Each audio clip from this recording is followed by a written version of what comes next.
Hello and welcome to more round one action from the week one of Worldwide People's Championship. This one we got Toejams and Swkoll. Toejams playing his Aeon first two land 5 P-Gens. Aeon on this map extremely powerful. Of course, Auroras dominate all the Tech 1 stuff. Not surprisingly, Swkoll choosing to go second air. Perhaps for those bombers, he wants to deny that Aurora threat. 6 P-Gens. Of course, on this map, you got to avoid that point defense in the middle. And this is week one, and round two of this week. It's going to be Canis River. It's going to be the winner of this game versus Shoot, who beat his opponent, the Tempest, in the other game. Hopefully I didn't ruin it for people. And then there's going to be another separate tournament just like this in week two. And then the winner of this week will play the winner of the other week to determine the first champion. Hopefully that made sense, in case it didn't make sense before. Toejams, after he picks up his second factor, is going to move out to the top with the ACU. Swkoll still not really sure where he's going to go, but we do see a flare and a mech marine nearly simultaneous. Very similar positions. We do see the scout from Toejam has spotted mech marine, and here it's going to be pretty dangerous. Swkoll may be in position to kill this. Yeah, he's going to see that on radar, and it's just going to be just within the range of the ACU. So a bit unlucky there from Toejams. You can see if it was just a little further, ACU would have had to move and change the build order and things like that. And maybe would have gotten a kill on one of those engineers. So very close play. On the other side, we see Swkoll being a little more safe, avoiding basically all units just going into this corner. He's going to wait for an opportunity to strike. Of course, it has been spotted by Toejams. We do see an engineer moving out.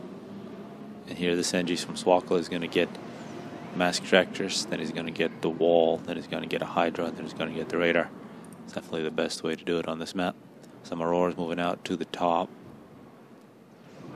It's kind of crazy there from Swkoll, from Toejams. That has to be an error. Not sure what he was trying there. An engineer moving out for Swkoll to the top. Should be intercepted by some Auroras. And a tank to the bottom from Swkoll. Absolutely no expansion to the bottom from Toejams. He must have seen that early mech marine and just said whatever. I'm going to move hard to the top. And he should have a land advantage. We now see second air from Swkoll. He's getting his third land factory. But in terms of land units, should be an advantage for Toejams. And now we're going to see Auroras versus Striker. Striker gets one kill. Actually runs away from Auroras. That's not what you want to do. You want to get close and kill him. It's only one kill for that Striker. Auroras take care of business on the other side. Once again, the Auroras get the victory with the superior range. But it's really superior numbers for Toejams. Would have been with any faction.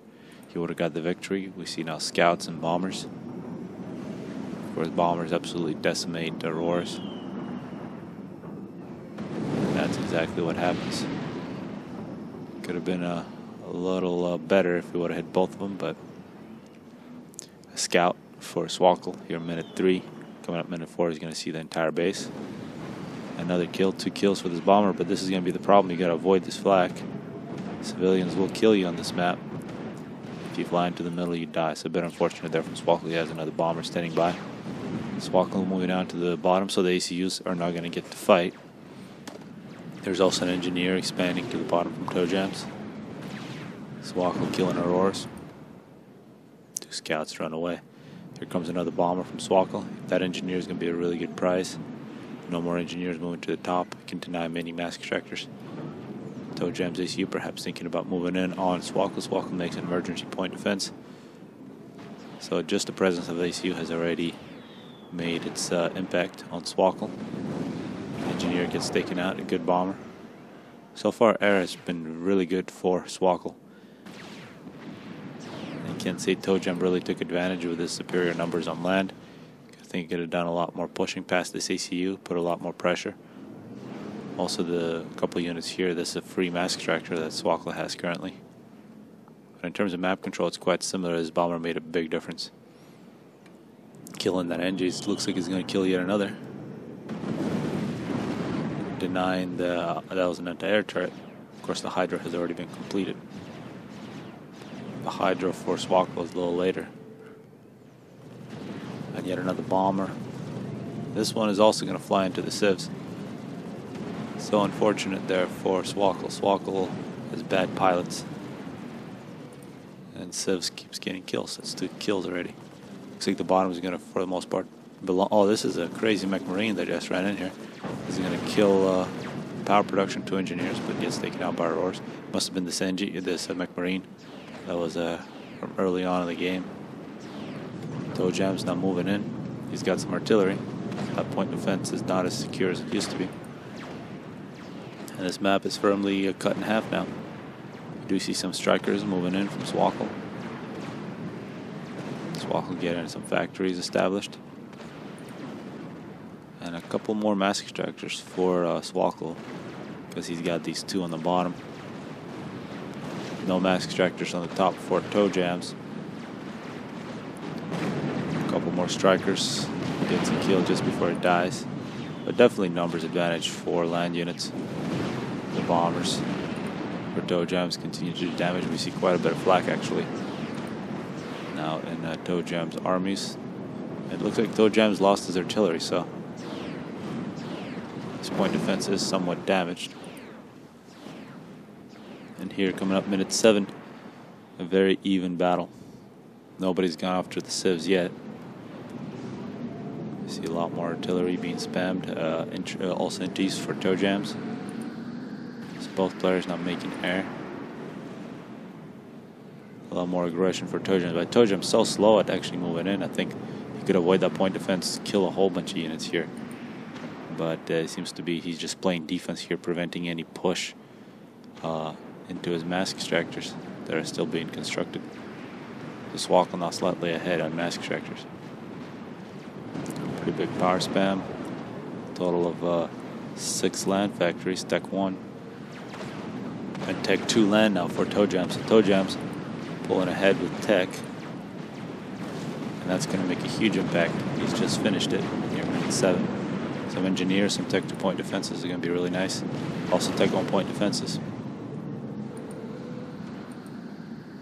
And NTs for Toejams now give him total recon. And Tech 2 point defense creeps on this map notoriously good. That's one reason to pick UEF. But of course, if you're AN against UEF and you got Tech 2, you're just going to roll them over. Multiple Tech 2 engineers for Toejams, so that's what he's thinking. More scouting from Toejams. Look like Swkoll just building up units, not really using them. We see Toejams ACU actually retreat. This is a perfect opportunity to push in, deny a whole bunch of mass. Swkoll's getting the mass extractors in front of a really large force. Actually, if he was all alone, he could be in a bit of danger. It would depend on micro. And it looks like Toejams now moving in, taking out the point defenses. So the middle is now open for business. Engineers can go ahead and move in, grab this mass. It's about 1,000 mass just sitting right there. See whoever can grab that. So Toejams should. Toejams has just retreated for a strange reason. Not really sure why. He has given up this passage that and Toejams doesn't seem to be moving in. I mean, Swkoll should just go in, kill all this stuff. And you can't say that Toejams is thinking about defending his main base because he's got Tech 2 here and a huge numbers advantage. And Toejams did have their recon, so that does not really make sense for him to give up these 5 mass extractors. But he's going to do that now. Well, let's see if his Tech 2 point defense creep works out. He's already got 1, so this is extremely secure. He might as well take all these units, or most of them, and go and kill things on the other side. Make those auroras work for him. Also, the middle is just, this is, nobody wants this. It's 1,000 mass. Second Tech 2 point defense going up. Also, cruise missile launchers are good on this one. Especially if another player goes to Tech 2, or actually Swkoll now working on a Tech 2 mass extractor. But definitely a lot more mass for Swkoll. Swkoll getting some point defenses in case he gets a whole bunch of Tech 1 moving in his direction. Toejams getting upgrades on his ACU.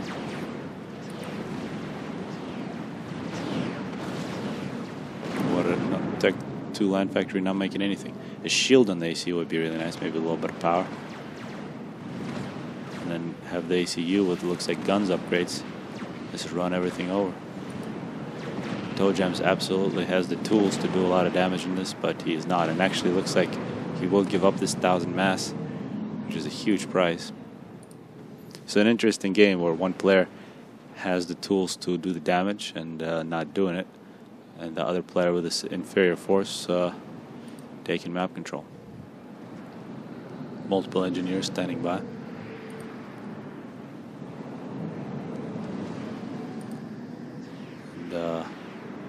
And Toejams looks like both gun upgrades are nearly complete.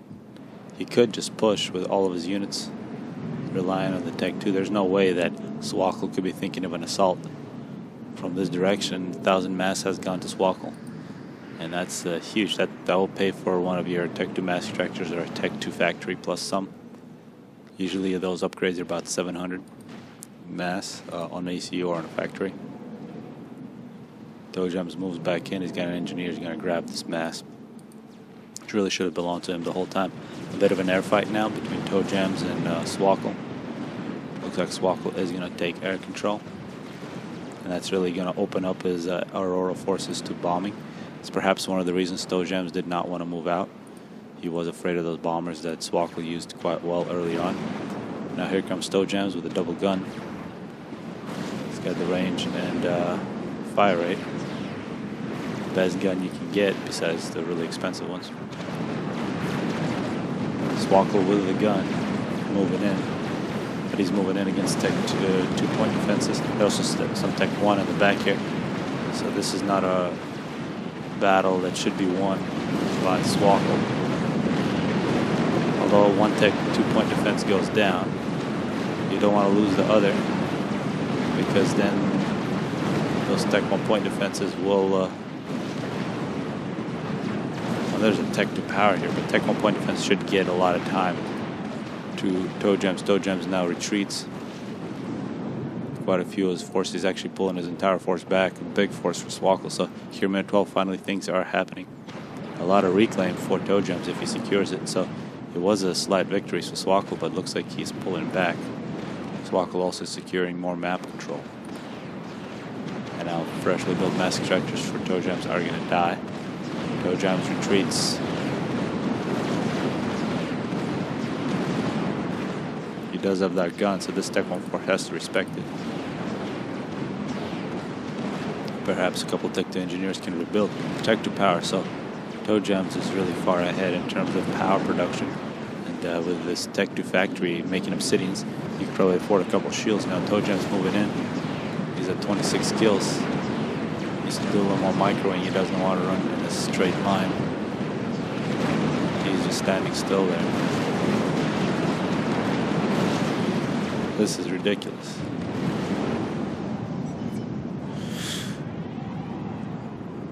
Well, that's what happens when you stand still against EEF artillery. It does a lot of damage if you don't dodge it. So, bit of perhaps a premature end to this one, but the winner is Swkoll. Victory goes to the Lobo UEF artillery. So Swkoll versus Shoot in round 2 in Canis River.